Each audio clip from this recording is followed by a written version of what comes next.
ad on the watch says, the type of watch a man wears tells you the type of man he is.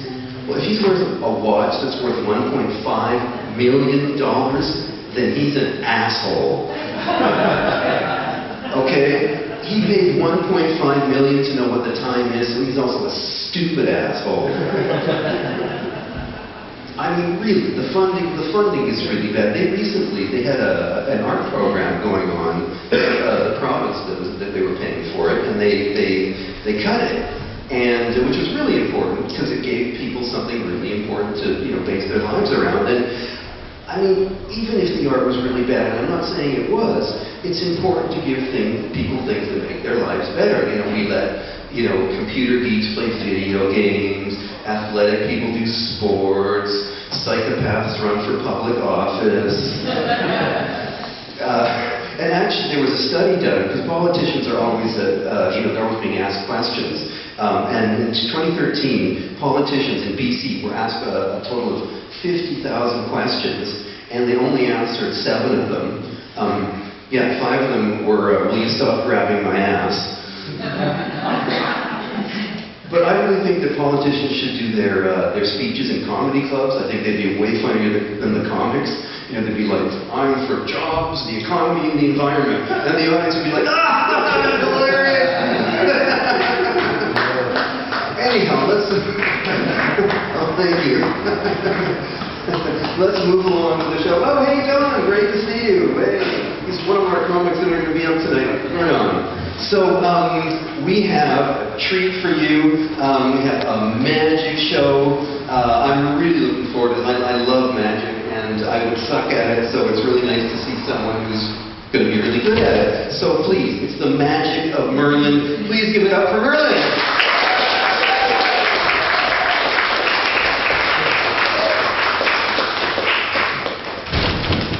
Thank you. Thank you. I haven't done anything yet. Thank you. They say that a comic is someone who says things funny, and that a comedian is someone who says funny things, which makes me a magician.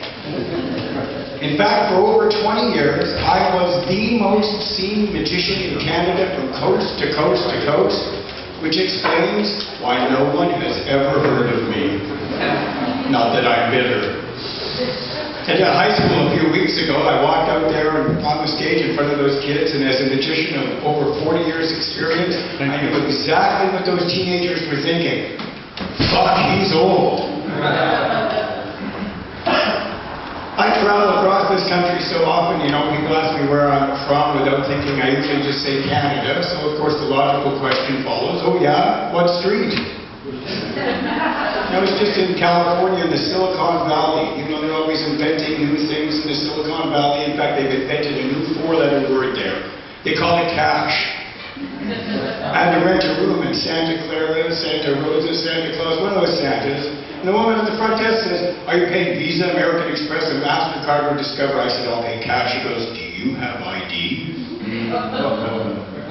I just did a tour before that of the Midwest and Southwestern Ontario. I drove through the border.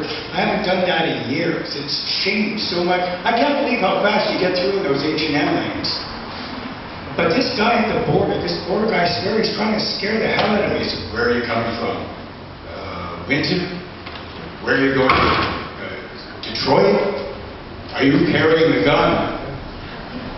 No. Well, here, take this. You're going to need it to get through downtown. Hands me a coupon, half-price ammo at Target. I'm driving away, he's waving, welcome to America. So there I am, I'm stretching my legs in beautiful downtown Detroit. Kind of reminds me of Liberia with streetlights. And this guy comes up to me from behind and says, hey buddy, do you know where Michigan Avenue is? And I go, no, I'm from Canada. He goes, that's okay, I'll mug you here. Takes me down a back alley, says, welcome to America, give me your wallet. So I give him my wallet, puts it away, then he takes out a cigarette. And I just look at him. He goes, I'm on my break. Got a light? So I remember the gun the guy at the border gave me. I take it out of my pocket, I hold it up to the end of his cigarette, and I say, buddy, when you see the blue flame, sock it and puff. And he runs away. So here, I'm going to show you a little bit of magic. I'm going to show you something you don't usually see from a performer in my price category.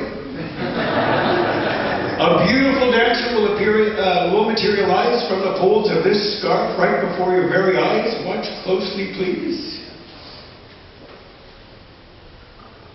There she is, a beautiful dancer. Okay, how many of you thought a live girl was going to come out of a little handkerchief? Nobody's that good. But look, it's Beyonce. Booty call. And she's classically trained. Ballet. All right, one more impossible feat. Watch closely, ladies and gentlemen, right before your eyes. A friendly Vancouver motorist. Something I learned to do years ago in mime school was balancing. First you take a peacock feather, and then you graduate. Don't mind her, it's just the stage she's going through. I love that joke. Then you graduate to balancing a ping pong ball by tossing it up in the air and balancing it on the end of your nose, which I will do in a moment, but I have to get something out of the way. This. Wow. And you were watching the ping pong ball. I better put this away before someone comes along and tries to cash it in. Oh, no worries, no label. All right, here we go, ladies and gentlemen. This nose, this ping pong ball. I may have to try this 200 or 300 times, but I will get it. Wow! Isn't that fantastic? I just love this bit. All right. To do any real magic, I have to place you under a mild hypnotic spell. Some of you may be ahead of me on that one. It's an optical illusion I learned years ago in university and psychology class. It has a rather trance-like quality. A card with 4 sides with 1 spot on this, 4 on this, 3 on this, 6 on the other. Go ahead, have another drink. 1 on this, 4 on this, 3 on this, 6 on the other. I realize you are too amazed to applaud. Good audience, usually they're hostile. 1 on this, 4 on this, 3 on this, 6 on the other. I know it's annoying, but it works. Now there is a logical explanation as to why we do not explain how these tricks are done. Most of the time the explanations are not that profound. As you can see, I have a card with 5 spots. When you fill in the blanks, the mind of your audience believes there are 6 spots. When you cover the spot, you can only see 4. The same is true on this side. It looks like there's 1, but actually there are 2. 2. But they're not that hard, okay? All right. So when you cover the space like this, you see it, the line fills in the blank, it looks like there are 3. When you cover the spot, you can see 1, so you see how it looks like 6, it looks like 3. If you don't explain it, people will say they saw 6 spots on one side, 3 on the next. In fact, they'll swear there are more.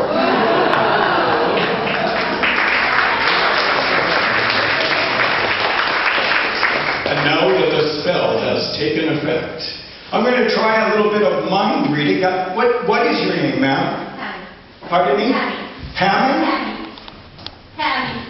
Tammy. Tammy. Yes. Tammy. Oh, I should know that. It used to be my favorite song. Tammy. Now, Tammy, I'm going to try a little bit of mind reading tonight with you, Tammy, yes?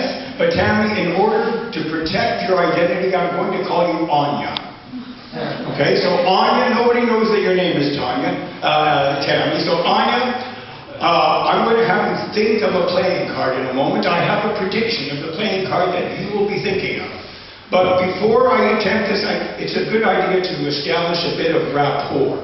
So let me see if I can tell you something about yourself, Anya. I get the feeling you're not being completely upfront with me. That in fact, Anya is not your real name, that your real name is Tammy, correct? No, please, I'm just a tool. All right, Anya, I want you to think of a playing card, not the jokers or the guarantee card or the card that tells you which hand wins at poker or the one that says you should send the money for the rules of cribbage and euchre. Anyone. Ace, 10, Jack, Queen, King, Ace, any one of the suits, spades, hearts, diamonds, clubs, or as the Irish like to say, shamrocks. Do you have a card in mind? Which card is it that you are thinking of? Pardon me? The five of diamonds. Unbelievable, ladies and gentlemen. There it is. I get the feeling you're not laughing with me. All right, I'll tell you what, Tammy. I want you to have any card you can actually see. But not the ace of spades, all right? That would be just too easy. It'd be a lame trick. Anyone, you got the suit and have you got one? Yes? All right. You won't believe this. I do have another prediction. I have a prediction of her card. You'll tell me what the card is when you see it? Yes? Ladies and gentlemen, unbelievable. Her card. It's okay, they paid me already. What card were you thinking of? The six of spades. That's what I thought, the six of spades. Thank you very much. Anya, who's